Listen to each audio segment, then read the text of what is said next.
We built a fully insulated garden room in less than 12 hours.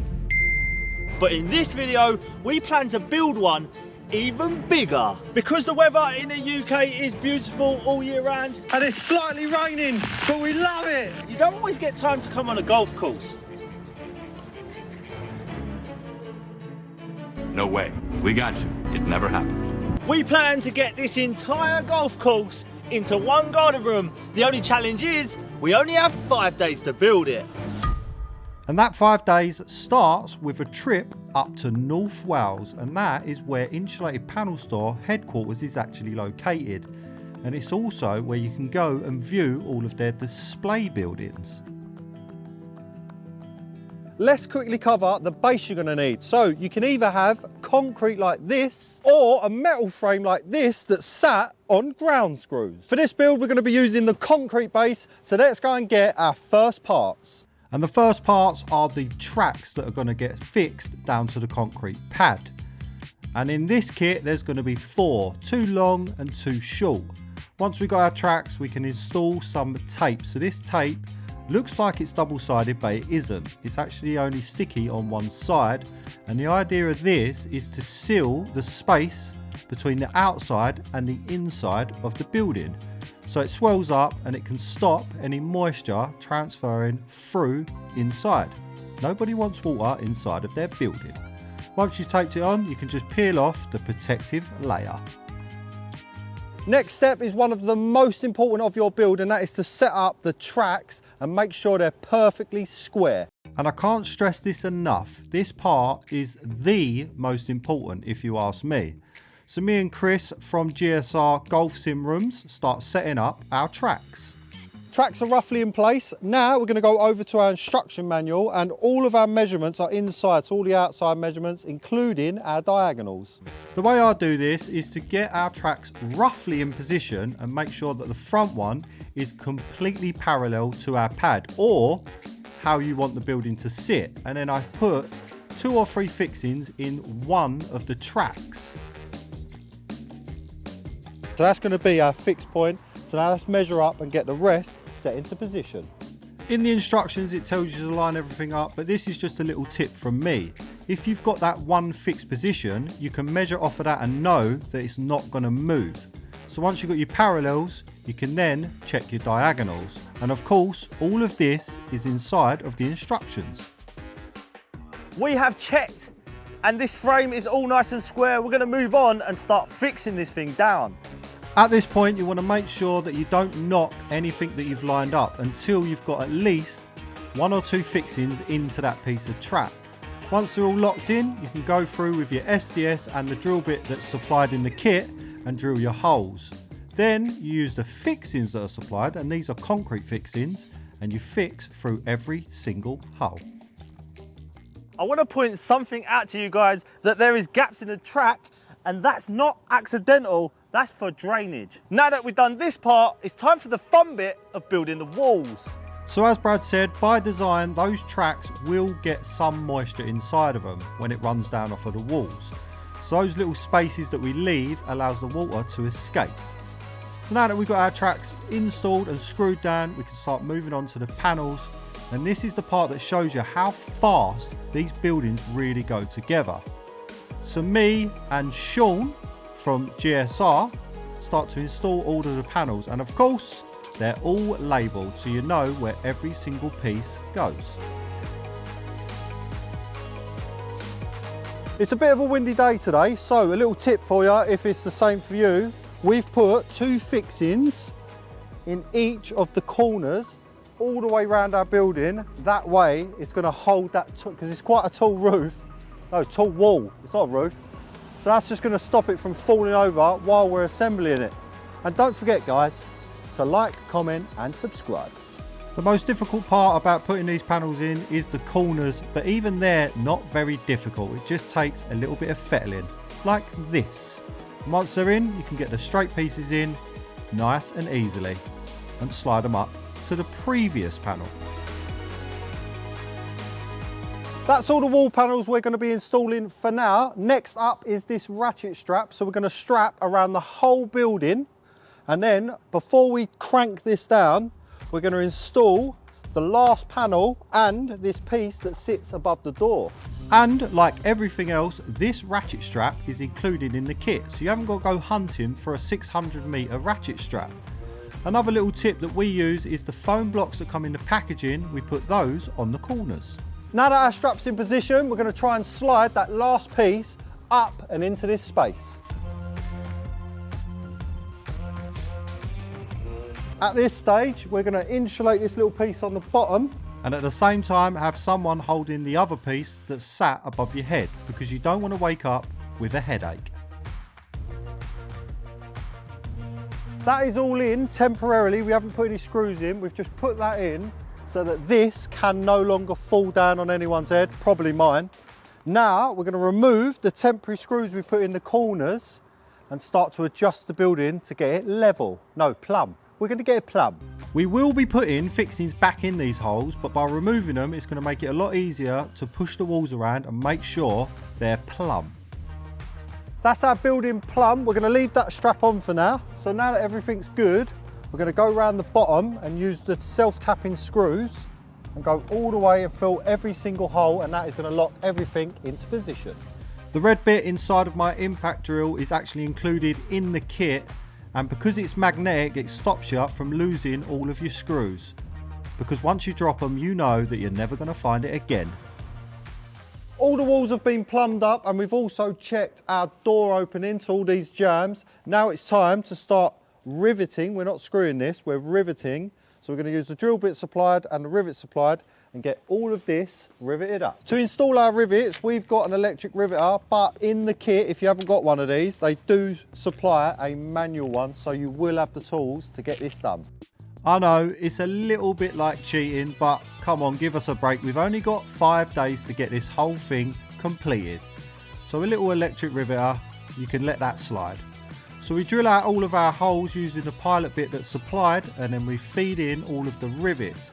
And just like the other fixings we've used, these are also colour coded to the building.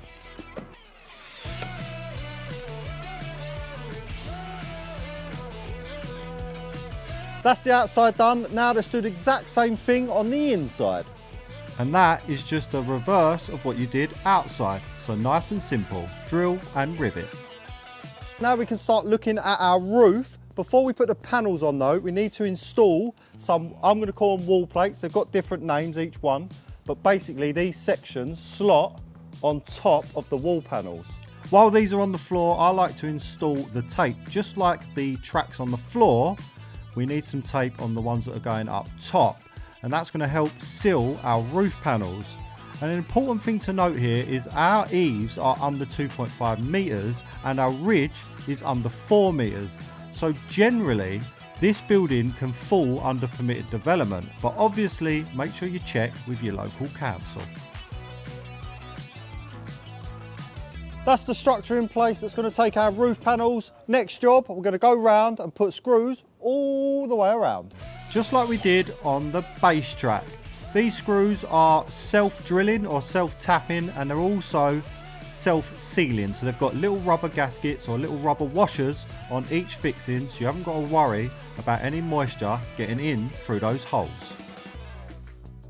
That's all of our fixings in. Now we're going to remove this strap and we can finally start putting our roof on. And that's because with the fixings in, everything's going to hold together by itself. So you ain't got to worry about wind anymore. This piece here is one of our ridge trims.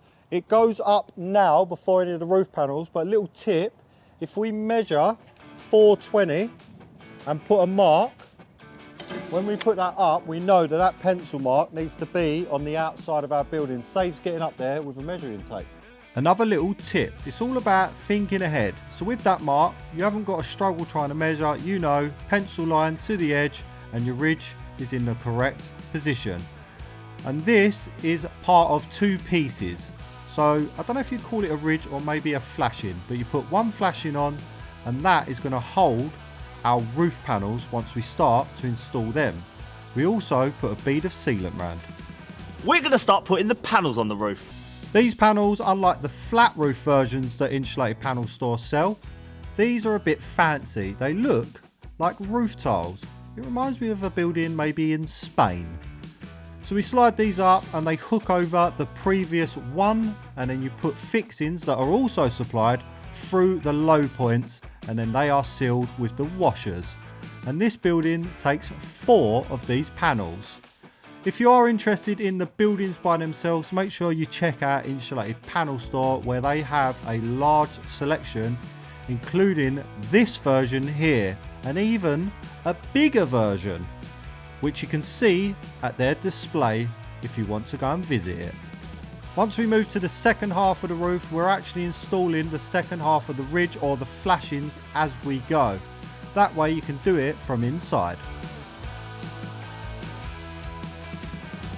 That is the roof and the ridge on. Now it's time to make it look pretty with the flashings. These are to cover up the insulation that you can see on the edge of our roof panels, and they're just as easy to install as the rest of the building. Slide it in position and screw it down. That's our first 2 flashings installed. When you're installing them, just remember to keep the track of the order. You're going from the bottom up. So we're going to start on the bottom and then work our way up the roof. That way you'll never get confused. This is because of a little thing called gravity. So water is going to start at the top and always make its way down. So if you lap it this way, the water can never get underneath the previous joint. It's always going to be on top. So it's going to stop any problems with moisture. So we start on the ends, do the lower version, then we do the 2 sides, and of course we wrap it up with the little diamond that goes in the middle. This kit comes with an insulated floor, so let's get it installed. Well done, Brad. It does. However, there is a DPM sheet you need to put down first, and that is responsible for stopping any moisture coming up from your concrete pad. So you lay that down first, and then you put in your insulated floor, and these just slot together just like the walls. Allco have arrived, which is Adam and Freddie, and they're going to be installing a black fabric stretch ceiling. Those of you who watch our videos will recognise Adam and Freddie from older videos. We've worked with them plenty before. They're a great company, Allco, and they are here to install something called a stretched fabric ceiling. So this stuff can be used on walls and ceilings, but for this build we're actually using it on a section of the ceiling. And this system starts with the tracks. So we need to install all of our tracks with some screws before looking at the fabric itself. Once they're installed, we can bring in the fabric and start to get it installed. While Adam and Freddie are doing that, Sean is installing some power. That is all the trims installed. Now it's time for the exciting part of getting this stretched fabric ceiling on. We've now seen this once before, but even though we've seen it already, this process is amazing. They bring in this little black sheet, hook it in, and then before you know it, you've got the smoothest ceiling you would have ever seen. And that's Adam stretching it out, taking all of the creases out right now. Before Adam and Freddie can get on with any more of this stretch fabric ceiling, we're actually going to get some floor covering down. The reason we're doing that is so that we can get everyone back in and keep working, including some first fix electrics. Yep, we had to take a little break because we need to get the rest of the team back into the building. We've been working with YFood for a while now, and I ain't skipped a meal for a long time because I always keep one of these on me. Especially when I'm on a golf course when there's nothing around. YFood is packed with 26 vitamins and minerals. It also has protein in and a source of fibre. And if you're not sure about what YFood you should try, they do this taster pack, which is fantastic because it comes with multiple flavours in, so you can find out what your favourite is. YFood also do these energy bars, which are packed full of vitamins and minerals. They're healthy for you and they keep you full, especially when I'm on the golf course. All jokes aside, we do really like YFood at the channel. They do taste great and they do keep us full throughout the day. This is a fantastic opportunity for you guys to try it because YFood are offering you guys at home 20% off site-wide. This is for a limited time only, so if you want to get involved, there is a QR code on the screen. Scan that, type in my discount code across the screen to get a discount, or go into the link in the description box below. This is a perfect time to try a YFood. Rumour has it Brad is still trying to figure out how to stop that golf cart. But while he's racing around on a field, me and Sean are installing the underlay that's going to sit underneath the artificial turf. So as we're building up this kit, remember this is going to be available over at Tech Den. So they're pretty much like the Argos of golf simulator rooms. So they're going to have everything including this whole kit available on their website. So if you want this or any of the products, make sure you go and check them out. As well as gluing down the underlay, we're also putting some double-sided tape between the joint to make sure it doesn't lift or get scrumpled up underneath when we drag in the artificial. And the artificial we're putting in here isn't your typical stuff. It's quite fancy actually. And if you didn't know, me and Brad used to install flooring for 16 years we did it. So installing this sort of takes you back to your roots. So we've gone back to a little bit of flooring. So I didn't mind helping out for the day. Installing some underlay and even some artificial, which is kind of like carpet.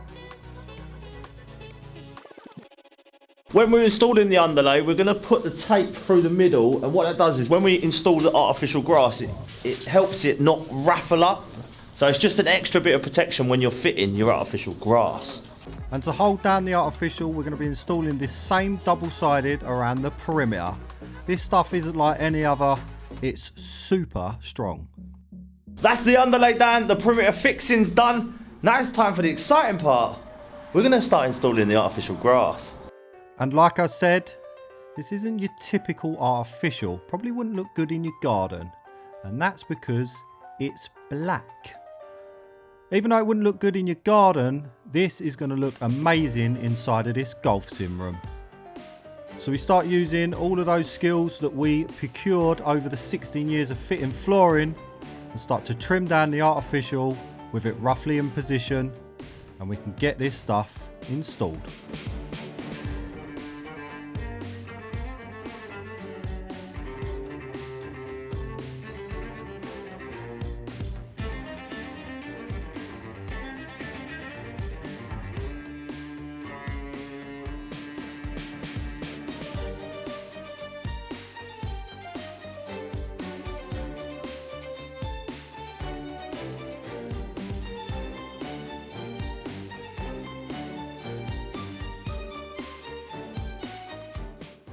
And now that we've got some flooring to work on, Adam and Freddie can come back in and get that stretched fabric ceiling all wrapped up. So basically, once you've got the stretch inside this stuff, you trim it down, and then they use a tool that looks like a pizza cutter if you ask me, and it rolls in the excess fabric. And then that's it complete. While they're finishing the stretch ceiling, we're going to start the electrics. There's a few ways to finish out these buildings. You can stud them off and have all of your electrics hidden, but for this golf sim kit out, we've opted for a bit more of an industrial look. So all of the fixings are going to be black, and then they're all going to be surface mounted. And once you see it installed, it actually looks really nice. And including the inside, we've obviously got the outside, and that's going to be our consumer unit. And the guys over at Insulated Panel Store were responsible for that because it's on their site. Main supplier done. Freddie and Adam wrapped up their job, and that left the rest of us. So at the moment, Chris and Scott, aka Sean, are running around installing all the trunking or containment around the building. This stuff's easy to install. It's all self-adhesive, so you pull off the little protective cover and stick it in position. They've opted to go low level, that way it sort of blends in with that black artificial, and then where the sockets are, we're going to be going directly up. But we're doing it equally so it looks nice. So we've got two sockets on the far end, and then we've got some hidden stuff that sits behind the screen that we're yet to install. And to help the guys out, I jumped on with running some of their cables. So the 2.5 for the sockets, and I also run some 1.5 for some lighting, and I did a little bit of second fixing. I'm such a nice guy, helping them all out. And while I was doing that, Sean was installing these lovely little downlighters that sit on the entrance. Last job on the outside of this building is to install the door. Although a nice open breeze in the summer might be nice, you definitely want to be able to shut this in when it's cold, or even if it's late. So we're getting in a new door. Oops, it's a little bit short. Only joking, it's missing the little side window. So we just slide that into the opening and get it fixed in, ready to be glazed. The door frame is fixed in position. We're going to move on and start installing the glass. Yep, I've just said that, Brad. So now that Brad said it again, we can start installing all of our glass, or glazing them, like I said.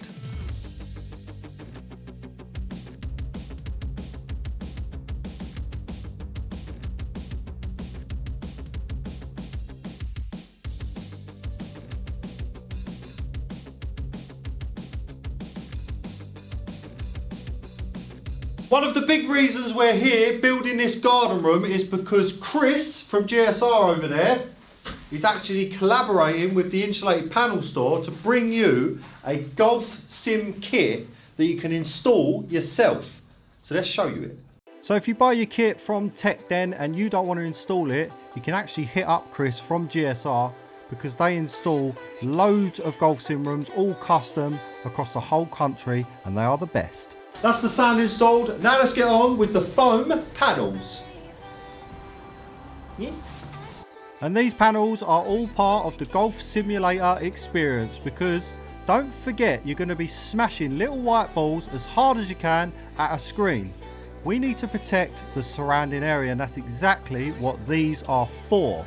And to install them, we're using a contact adhesive. We're spraying the back of the panels, and then we're spraying the area that they're going to be stuck to. And Sean's doing this bit because it looks a bit precarious up on the ladder, but I'm sure I'll help out later on when they're lower down.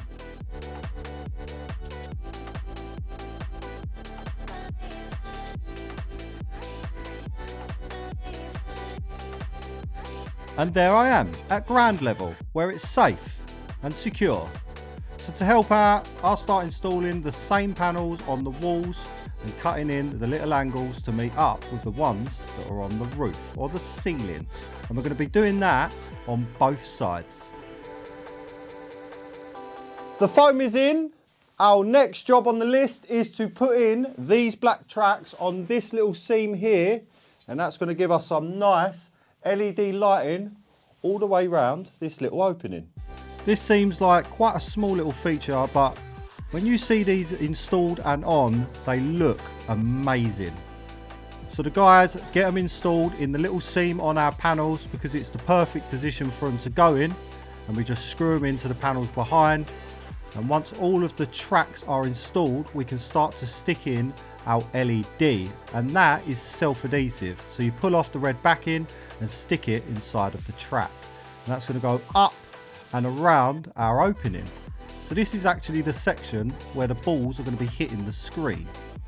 Once the LED's in, you then put over some little trims that sit over the top, and it's basically to diffuse the light and give you a nice uniform lighting all the way around.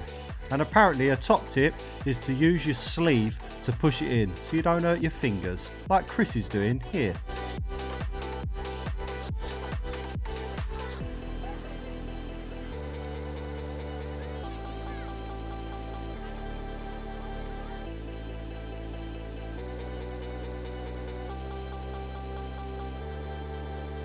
That's our LEDs in. Next up is the screen. In fact, it's two screens. So there's a few little parts that go to the screen that you hit. There's this, which is a Velcro pad that's got to go all the way around. And you'll see what that does once we actually install the screen itself. So this gets stuck around the edge of the panels, and then it holds this black panel here. But we're going to take that back off in a second. We're going to install this track, and that is what the impact screen attaches to.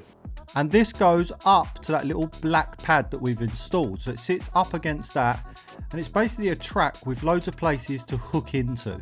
And that will all make sense once we start to install one of two screens that are going to go here. In the first screen goes these little, I'm going to call them tent poles, because that's what they look like. So you slide it in, and then on that you put these tiny little bungee cords that's going to hook in to the track that you've already installed. And you need a specific amount of tension, because you need this to take the impact of the ball, but you don't want it too tight because you don't want it to spring back and hit you. So Chris and Sean get that installed and set the spring where they want it before installing the second screen that sits over the front of it. And now that these are installed, you can see what that little black pad is going to do. It's going to help hide all of those fixings and the track. So all you're left with is one lovely shiny screen. These two are also very domesticated because they break out the steamer and start to iron up your lovely new screen because you don't want creases in it. So once that's all steamed, they can move on to the part that's going to be projecting, and that is the projector, because you need something on that lovely new screen of yours. So Chris installs the hanger back at the back end of the building because it's going to be overhead projecting forward. Because you've got to think about things like the swing of your club. You don't want to be hitting your nice new projector. That's the projector up and on, as you can see. The next part is the cabinet with the PC. Chris is over here setting up the tech side of it, so you'll get all of this in the kit, and that's going to make it possible to become a golf sim. What good is a golf sim kit without a PC? Because you need something to play on. So this comes in the kit, and Chris is setting it up by taking all of the packaging apart and putting it together ready to go inside of the cabinet. So the cabinet is going to sit at the side of the room, and it's going to house your PC, the monitor, keyboard and mouse. And then using this you can select how you play and where you play. Plus it's got lovely shiny lights inside, and who doesn't love shiny LEDs? I do.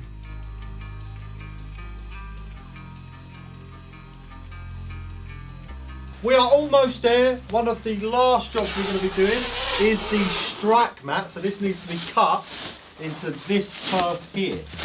And that's going to be set next to the launch monitor, which is that little part you can see sat on the floor. So that section there, or that part there, is actually responsible for tracking your ball. So when you hit it, it can judge where it's going to go. And try not to kick yours like I just did. So we cut out the little section of turf below, and now you're going to see why we've got that underlay. It makes up the difference in height to the launch pad because this is a lot thicker. This part here is what takes all of the abuse when you're not very good at golf, like me. But if you are good, I'm sure it will last a lot longer. To install it, we cut it out, and then we use that contact adhesive all the way around the perimeter and underneath to stop it ever lifting in the future. And then we use this little tool, which is called a pile roller, to help blend it in to the black section. So now it should all be uniform and flush.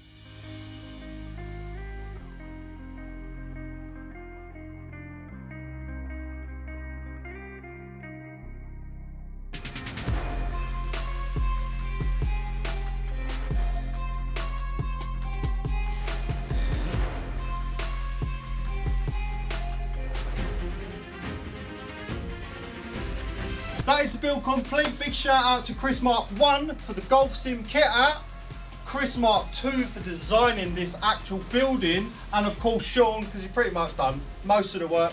Brad did nothing like usual. If you go into the description below, there will be all of the links. Just remember to like, subscribe and hit that bell notification to get regular videos from us. Where are you? No.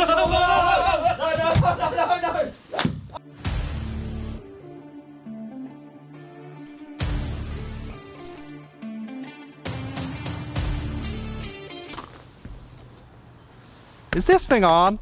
Yeah? You ready? Go.